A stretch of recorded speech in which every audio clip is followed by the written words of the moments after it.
La vente n'a jamais autant changé que ces dernières années. Vente à distance, spécialisation des équipes, nouvelles organisations, nouveaux outils, nouveaux KPI, tout bouge. Dans le podcast de la vente réinventée, nous adressons ces problématiques en profondeur 2 fois par semaine avec les acteurs de ces transformations, Head of Sales, Sales Ops et Sales Enablement des sociétés les plus innovantes dans le domaine. Bonjour à tous, je suis Gabriel Dabischwebel, fondateur de SalesDeck.io et de l'agence marketing 1 minute 30 et hôte de ce show.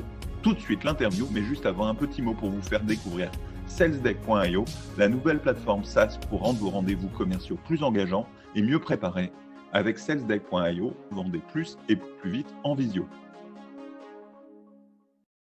Bonjour à tous, je suis ravi aujourd'hui d'être avec Yacine Scali, International Sales Ops chez Mooncard et hôte du podcast Dans la tête d'un CEO. Salut Yacine, comment vas-tu? Hello Gabriel, ça va super, merci de me recevoir. Et C'est un comment vas-tu plaisir.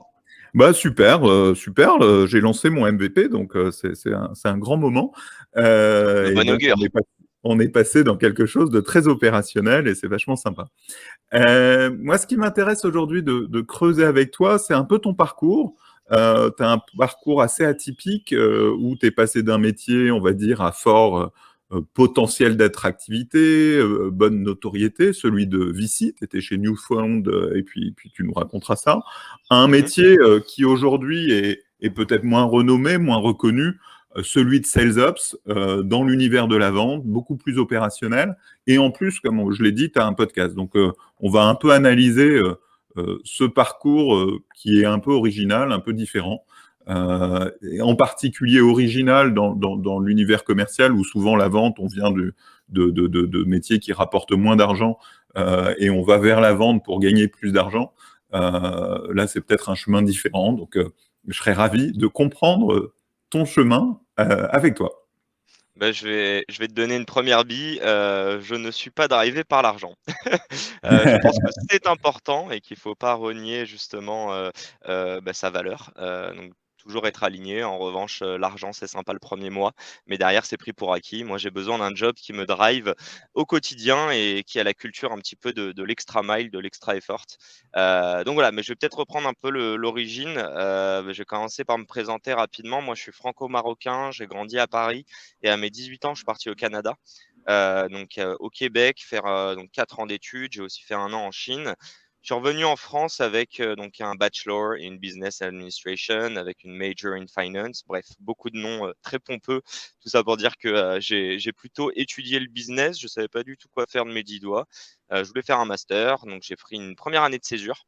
J'ai commencé en banque et puis très vite, je suis allé en start-up pour plein de raisons, mais je crois que l'idée, c'était d'avoir un petit peu plus d'impact dans l'organisation et faire des choses un peu plus concrètes. Derrière, j'ai fait un master en finance à l'EDEC, mais tu l'auras compris, la finance tradie, c'est pas trop ma tasse de thé. L'idée, en fait, c'était vraiment de vouloir rentrer en VC. Pourquoi? Donc moi, c'était du VC très early stage, hein, du pré-seed ou du seed. Je parle vraiment plus d'un métier humain que d'un métier financier. Concrètement, tu passes ton temps et ta journée à, je pense, parler à entre 5 et 10 entrepreneurs, à devoir analyser des industries, des techs, euh, toujours des nouveaux projets. Et c'est vraiment ce passage du coq à l'âne que j'ai adoré. Donc, je vais fast forward assez rapidement, mais je me suis retrouvé l'année dernière, après 1 an et demi chez Newfund et après avoir passé 6 mois avant chez Entrepreneur First. Donc, chez Newfund, j'ai quand même fait mon premier invest en 6 semaines et derrière, j'ai réussi à sourcer 4 autres investissements que Newfund a fait. Donc, c'était vraiment l'éclate. Pour le coup, j'invite à nos auditeurs à écouter mon tout premier podcast où on me présente et en fait, je dis un truc qui est assez intéressant, je trouve, c'est euh, plus de 50% de mon job, je l'aurais fait gratuitement. Et très sincèrement, tu me payes une bière et en fait, c'est des choses que je ne savais pas trop mettre le doigt dessus. Aujourd'hui, j'ai appris une chose, c'est que je suis quelqu'un d'assez curieux, je me lasse assez vite, j'ai besoin qu'on me stimule intellectuellement au quotidien. Et tout simplement, tu vas comprendre, mais je me suis posé donc à la rentrée en septembre, je terminais mon master et donc après une deuxième année de césure, passons. Et là, je me suis dit: «OK, le VC, j'ai eu des opportunités, mais pas forcément celles que je voulais». C'est assez compétitif comme milieu et en parallèle, l'été dernier, du coup, j'ai bossé sur 2 idées de start-up, qui n'ont pas forcément vu le jour, mais que je suis allé confronter, notamment auprès de mes anciens invités qui sont des business angels et donc des CEO de grosses boîtes tech françaises. Et j'ai très vite vu qu'il y avait une limite à l'analyse, qui est être doueur, en fait. Passer, en plus, je reviens d'un event qui s'appelait Zero to One, donc c'est vraiment ça. C'était vraiment rentrer dans le concret, confronter tes idées, aller faire, donc ça, c'était ma première étape, c'était un peu du market discovery. Si je parle avec des BA, c'était pas pour qu'ils investissent, mais c'est parce que, la solution que je voulais, créer était adressée à eux. Hem Concrètement, je me suis arrêté assez rapidement et je me suis posé la question: «Pourquoi?» Et j'avais un énorme, manque de confiance, je pense. Il y avait, je pense que le métier d'entrepreneur est très émotionnel et je me suis dit: «OK, regarde du côté startup et qu'est-ce que tu pourrais, faire qui serait en lien avec ce que tu as fait en VC?» Parce que je pense que le gros problème, pardon, des personnes qui commencent en VC en tant que junior, c'est qu'on analyse. Nous, on était secteur agnostique, on était franco-américain, donc je voyais plein de choses, mais je n'ai aucune expertise. Je peux pas dire que je suis quelqu'un de la finance, je peux pas dire que je suis un sales, je peux pas dire que je suis, du market ou, du support ou autre. Ce que je sais, c'est que je manquais en tout cas de doueurs, qu'on parlait de strat beaucoup avec même les entrepreneurs, qu'on accompagnait, donc qui étaient dans notre portfolio, mais c'est pas moi qui la mettais en pratique et je pense qu'il y a un énorme «gap» entre guillemets entre la théorie et la pratique et voilà, l'idée était de bridge ce gap. Donc tout ça pour dire, je me suis posé, j'ai pris une feuille et un stylo. J'invite à toutes les personnes qui ne savent pas quoi faire à faire ça et en fait, je me suis un peu découvert, quelle est ma personnalité, qu'est-ce que j'aime faire, pourquoi j'ai aimé le VC, qu'est-ce qui m'a attiré dedans. Là, je pense qu'un des premiers points et je l'ai déjà dit avant, mais c'est de passer du coq à l'âne. Un deuxième point, donc ça, c'est plutôt l'aspect curiosité. Je te dirais qu'un deuxième point qui est en lignée avec, donc le podcast que j'anime depuis 2 ans, Dans la tête d'un CEO, c'est un métier humain. J'adore l'humain. Et on a beau penser, donc là, je vais te parler un petit peu de mon métier Sales Ops. Sales Ops, c'est simple. Et puis la troisième brique, excuse-moi, hein, je te la donne quand même, c'est l'aspect international, qui pour moi rejoint deux choses. Alors désolé pour la lumière. Il y a évidemment la complexité d'un point de vue culturel, donc devoir s'adapter. Et ensuite, il y a aussi la complexité d'un point de vue sales. C'est-à-dire que même aujourd'hui, tout ce qui se passe sur un pays n'est pas réplicable sur l'autre. Et je ne sais pas comment dire, mais j'adore ce genre de challenge. J'adore en interne pouvoir. Alors, je vais représenter un peu mon job. Mon job de Sales Ops, donc qui couvre 4 marchés, Allemagne, Italie, Espagne et Netherlands, donc Pays-Bas. L'idée, c'est de faire le tampon entre cette équipe internationale, donc ces 4 marchés, avec tout le reste de la boîte. On a ouvert ces 4 marchés en janvier, donc chez Mooncard. On a des objectifs assez élevés, de grosses ambitions, et il faut qu'on mette les moyens à dispo pour pouvoir attaquer ces marchés. La seule chose que je sais aujourd'hui, au bout de 6 mois, c'est qu'on ne sait rien. Et ça, c'est encore une fois ce que j'adore. On fait que de l'A/B testing. Là, ça fait 2 mois que je fais du gros focus sur du marketing. Donc, quand je dis marketing, c'est campagne d'inbound et d'outbound, par exemple. J'ai pas du tout cette expertise, mais encore une fois, quand je te parlais de ces 3 points, donc vraiment la curiosité, je te dirais aussi de l'ouverture d'esprit, la complexité des relations humaines, ce sont des choses que j'avais en VC, que j'ai réussi à retrouver en tant que sales ops. La différence, c'est qu'en sales ops, on parle de strat et c'est moi qui l'applique. Donc, marketing, je te donne un exemple concret. Je me pose avec le marketing, les team sales, je prends leur feedback, j'analyse tout ce qui se passe sur le CRM. Je me dis, OK, on va lancer une campagne marketing aujourd'hui sur, je sais pas, l'industrie de la construction en Italie. On va avoir une séquence de 3 à 5 mails en fonction de règles de si ça a été ouvert, si ça a été répondu, combien de temps, etc. Et ensuite, il y a l'aspect un peu moins drôle, mais que moi aujourd'hui j'apprécie énormément, qui est que on n'a aucun référent international côté marketing, donc c'est à moi de le faire avec le market, rentrer sur Salesforce, utiliser l'outil Pardot, on a utilisé du Lemlist, on crée tous les templates, je les fais traduire par les sales, mais encore une fois, il faut les adapter en fonction du wording, en fonction du contenu aussi. Te donner un exemple, c'est que les pays Netherlands et Allemagne demandent beaucoup plus de transparence, mais les pays Italie et Espagne, ça me ressemble un peu plus. Je dirais que c'est voilà, ce côté méditerranéen qui te dit on va d'abord se créer une sorte de relation avec le client. C'est comme ça qu'on va gagner sa confiance et ensuite on va vraiment lui présenter notre solution.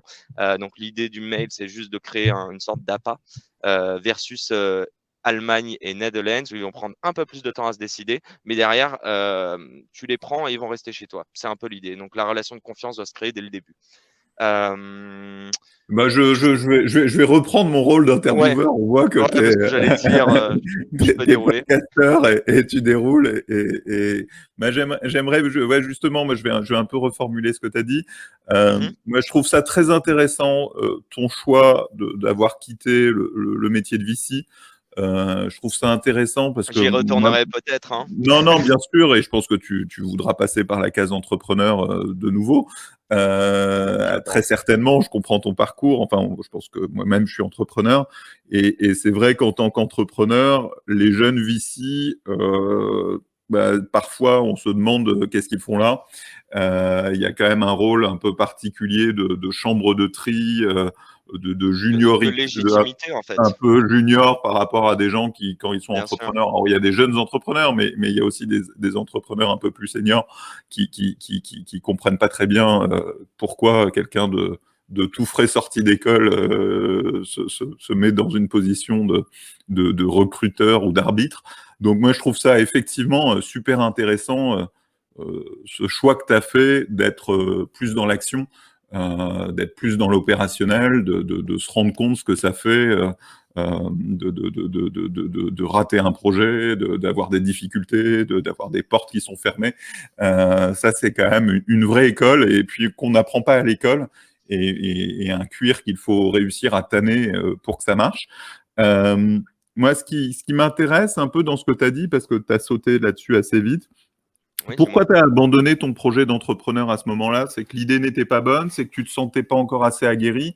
Ce passage vers Sales Up, c'était pour justement devenir plus aguerri, ou comment tu vois les choses par rapport à ton propre parcours qui, on l'a évoqué, va sûrement aller vers une nouvelle expérience entrepreneuriale. Je l'espère. Pour Bon, répondre en à ta tout cas, question, tu fais tout pour et tu fais bien. non, mais j'ai divers projets, mais l'idée de réellement monter une boîte et d'avoir moi, ce qui me driverait, c'est vraiment, voir mes équipes engagées vers un même projet, commun. Ça, c'est clair que c'est dans ma tête et que c'est un objectif assez global. Maintenant, quelle sera la forme? Je sais pas. J'aimerais juste re-engage avant de répondre à ta question. Heu, Tout à l'heure, je sais plus, mais tu m'as parlé du fait que tu arrives en tant que VC, que tu sors d'école. Je pense qu'il y a un côté légitimité. Et puis je vais aller plus loin, hein. Je sais que beaucoup parlent du syndrome de l'imposteur. Tous les jobs que j'ai adorés, donc c'est-à-dire, entrepreneur first, ensuite je suis allé chez Newfund, et même aujourd'hui en tant que sales ops, je veux dire, je forme des sales, mais je suis pas sales. Où est ma légitimité? Je ne sais pas. En revanche, à travers tout ça, tu arrives toujours avec ce syndrome de l'imposteur, et à titre perso, c'est comme je dis toujours, je fais du tennis tous les mardis, je suis le plus nul de mon cours, mais ça me ravit en fait. Je préfère être avec des personnes auprès de qui je me dis: «Je n'ai pas de légitimité à jouer contre eux», à les juger, à les analyser ou même à leur donner des conseils, et en fait, au fur et à mesure, je monte en compétences, mais au-delà de ça, j'ai beaucoup de compétences que je ne connaissais pas, et ces compétences, c'est essentiellement du soft skill. C'est des choses que tu n'apprends pas à l'école, et c'est des choses que j'ai pu découvrir premièrement chez Entrepreneur First, où je devais, parler à des personnes qui ont un PhD, qui sort du MIT, de Harvard, alors que enfin, bébé en j'étais en année de césure, en master. Alors oui, j'avais étudié à l'étranger, mais c'était pretty much everything that I have done so far. Donc l'idée, c'était vraiment d'essayer de dire: «OK, ces personnes-là, sont des mastodontes ou autres, mais qu'est-ce qui leur manque?» Et moi, la question que je me posais, c'était: «Est-ce que si demain ce sont des CEO ou des CTO qui sont, dans une boîte où ils sont 2 ou 3, est-ce que moi, je pourrais les suivre tête baissée parce qu'ils m'inspirent et que je leur fais confiance?» Et c'est là où je te parle de soft skills. Ce sont des choses que j'ai réussi à valoriser, mais qu'on n'a jamais mis le doigt dessus lorsqu'on était à l'école. Et c'est ce que j'ai beaucoup appris, encore une fois, en VC, étant donné que c'est un métier d'humain. Maintenant, je crois que j'ai presque perdu ta question. Tu me C'était demandais pourquoi tu as sur arrêté ton projet l'entrepreneuriat. entrepreneurial, ouais. Émotionnel à 100%. En fait, ce qui s'est passé l'été dernier, donc j'ai quitté Newfund. Enfin, pour plein de raisons, hein, je les adore, et j'ose espérer, mais je crois que c'est réciproque. En tout cas, on a de très bonnes relations. Déjà, j'ai adoré mon stage là-bas. Comme je disais, au bout de 5 semaines, j'ai fait mon premier deal, donc une confiance assez débordante, et qui, encore une fois, gros syndrome de l'imposteur qui s'est estompé assez rapidement parce que j'ai eu des personnes qui m'ont mise en confiance. Quand tu es tout seul devant ton one pager, que tu crées, donc au début, c'est une page, à la fin, c'en est 10, que tu as toutes ces billes, et d'ailleurs, c'est pour ça, hein, que j'ai créé ce podcast. L'idée, c'était vraiment de démystifier l'entrepreneuriat et de donner un socle, se dire: OK, comment passer de zero to one, comment valider ta value propre, comment aller chercher tes premiers clients, comment te faire douleur pour être sûr, en fait, de dérisquer ton projet et de te dire que s'il y a des red flags, tu les décèles assez tôt pour les prendre en compte et ajuster ou pivoter, etc. C'est plein de petites choses comme ça, et je passe le salut à ma sœur parce qu'elle a créé une boîte et que je l'ai énormément challengée en tant que VC. Je parle de ma grande sœur. Donc encore une fois, beaucoup d'émotionnel et je me suis dit: «OK, c'est super de faire des conseils, mais bah, mets-toi de l'autre côté et essaye de les appliquer». Et là, voilà la limite. C'est qu'en fait, j'ai parlé, comme je te disais, avec des entrepreneurs. J'ai fait au moins 4 calls. Le cinquième, c'était avec Nicolas Dessaigne, de Algolia, qui avait pris, le temps de faire une petite visio avec moi depuis les US et très gentil, hein, mais il m'a expliqué il y croyait pas et qu'il serait pas client, que concrètement, il avait assez de deal flow en tant que BA et que c'est pas quelque chose qui l'intéresserait. Et je me suis dit: «Mais merde, en fait, mon idée, elle est nulle, quoi». Et en fait, à ce moment-là, j'ai laissé pendant, allez 2-3 semaines. Je suis revenu dessus et je me suis très vite en fait, j'ai vu mes limites. Intellectuellement, je peux avoir, une analyse, je peux savoir comment je vais, de 0 to 1, de A à B, de 1 à 2 quoi, enfin de 0 à 1 plutôt. Hem, Par contre, quand tu es à 0, que tu as une vision, très long terme, qui est voilà le produit que je voudrais avoir, mais par quelle feature je commence, confronter mon idée et prendre le risque au bout d'un mois, bah, je me rends compte qu'avec tous les retours, bah, c en fait, mon idée est mauvaise ou alors elle est mal positionnée ou alors le product est bon, mais le market n'y est pas, donc je vais jamais atteindre mon product market fit, par exemple. En fait, ça m'a mis un down tellement fort que je me suis dit: «Il y a un problème». Il y a un problème parce que je peux parler encore une fois, devant des CEO. Je veux dire, hier, j'étais, avec des CEO de très belles boîtes, ou des co-founders. Allez, je pitchais devant, environ 500 personnes avec, Jean Delaroche-Brochard on stage. J'ai reçu Roxane Varza, juste après. Donc toutes ces choses-là, au tout début, évidemment, il y a du stress et très vite, tu te rends compte que, bah, tu as un intérêt, eux aussi ont un intérêt à avoir des questions et à être challengés et ce syndrome de l'imposteur s'estompe rapidement et en fait, là, il a fait que grandir, et je pense que c'est mauvais, hein, au bout d'un moment, tu perds te tes moyens et un petit peu ta vision et Mais pour effectivement, terminer. en tant qu'entrepreneur, il faut, comme en tant que VC, avoir un portefeuille de projets, tester beaucoup d'idées, et parmi toutes celles que tu testes, il y en a certaines qui vont marcher. Si tu Exactement et t'embarques à fond sur une seule idée, tu as le risque, à la fin, de se dire que c'était pas la bonne. Si bah, tu pars sur j'ai plusieurs idées non, ou si non, tu pars sur un problème et une solution à ce problème, tu peux peut-être plus facilement ne pas se retrouver dans cette situation de down, comme tu l'as dit, parce non. que l'idée que tu as et que tu défends n'est pas la bonne. Alors, il y a 2 choses. La première, c'est que, j'avais pas 10 000 idées, j'en avais 2. Mais la réalité, c'est que je pense que l'idée, comme on le dit, vaut même pas 1. Des 10 idées, tu regardes sur internet, il y en a je ne sais combien, tu t'inspires des produits sur Product Hunt.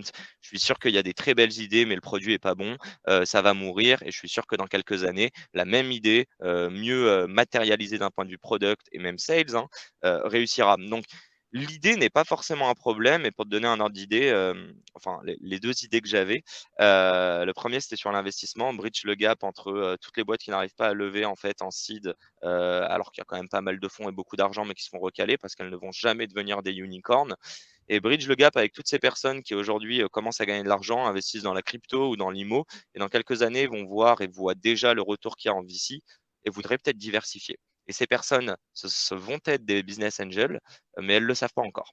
Moi, c'était vraiment, essayer de rapprocher ces 2 mondes et l'autre qui n'a rien à voir, c'était créer une offre à la demande sur le streaming dans le foot. Rien à voir, inspiré de NBA.com, qui fait déjà ses plein d'offres hybrides comme ça et voilà, je pense qu'on est sur un marché hyper, monopolistique ou oligopolistique en tout cas, et bon, il est assez politique, donc un petit peu compliqué.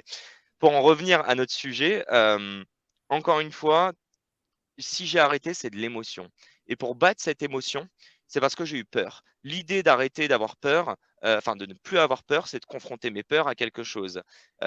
Pour confronter mes peurs à ce quelque chose, c'était d'être un doer. Mais pour enlever l'émotion, il fallait pas que ça soit ma boîte. Je voulais apprendre aux côtés de personnes et puis au-delà de ça, encore une fois et j'inviterai toutes les personnes, si demain elles hésitent entre 2 jobs, à choisir l'inspiration qu'elles vont avoir auprès de leur management, auprès de la boîte. Moi, j'ai besoin de personnes qui vont me faire grandir, qui vont me donner de la confiance et qui vont me montrer que oui, j'ai pas été sales, mais que, j'ai fait sales en un mois et j'ai fait 125 de mon objectif.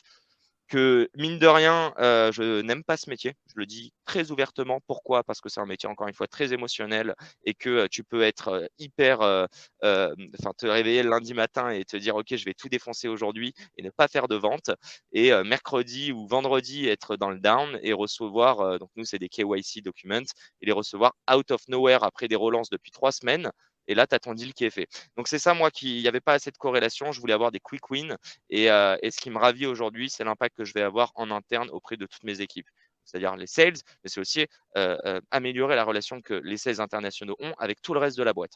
Voilà, c'est encore une fois, c'est des choses non palpables, mais que tu vois à travers des sourires, à travers du body language, à travers de la satisfaction des gens. Et moi, c'est je dors sur comment dire, sur mes 2 oreilles, en tout cas le soir.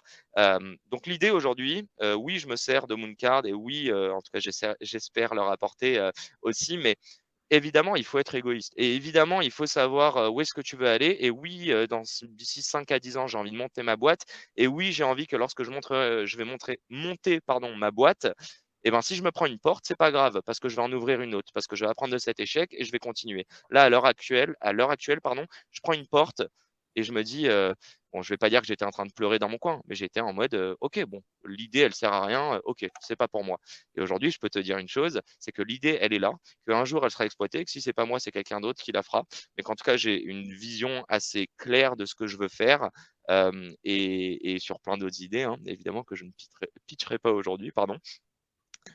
En revanche, comment les mettre en pratique? Je suis encore en train de gagner, petit à petit de l'expérience, des galons à ce niveau-là et c'est ce qu'on fait encore une fois en ouvrant 4 pays en même temps et en essayant tout, en faisant de l'A/B testing au quotidien, Merci. donc voilà. Merci beaucoup Yacine, c'était passionnant. On a bien compris comment tu essayes de t'aguerrir, de t'endurcir, de pratiquer avant de reprendre le fardeau de l'entrepreneuriat sur tes épaules. On se retrouve 2 fois par semaine pour un nouvel épisode. Abonnez-vous sur votre plateforme de podcast préférée pour ne rater aucun épisode. Merci aussi à notre sponsor, salesdeck.io, la solution SaaS pour vendre plus et plus vite en visio, avec des rendez-vous plus engageants et mieux préparés. Découvrez la solution et réservez tout de suite une démo sur salesdeck.io. Merci à toi Yacine, salut. Merci Gabriel.